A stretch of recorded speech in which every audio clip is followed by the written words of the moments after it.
मगाशी एका मैत्रिणीचा फोन आला आणि तिने विचारलं, धनश्री, नातं मैत्रीच्या पलीकडे आणि प्रेमाच्या अलीकडे म्हणजे नक्की काय असतं? अगदी खूप वेळ विचार केला आणि मला त्याचं उत्तर मिळालं. ते असं होतं, कधीकधी तो तुला एक एक गोष्ट सांगतो, पण कधीकधी अगदी दिसेनासा होतो. कधीकधी तास तासभर तुझ्याशी फोनवर बोलतो, पण कधीकधी तुझे फोन पण उचलत नाही. त्याला समजत तर असतेस तू, पण तो तुला कधी समजू शकत नाही. काळजी तर घेतो तुझी, पण कधी दाखवत नाही. त्याला तू आवडत नाही असं अजिबात नाही, पण त्याची आवड तू आहेस असं पण नाही.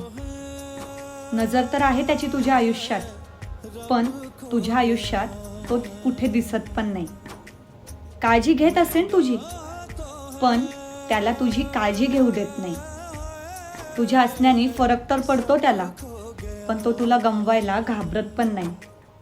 तो म्हणत असेल नातं आहे आपल्या दोघांमध्ये, तो म्हणत असेल नातं आहे आपल्या दोघांमध्ये, पण त्या नात्याचं नाव काय हे तुला सांगत नाही.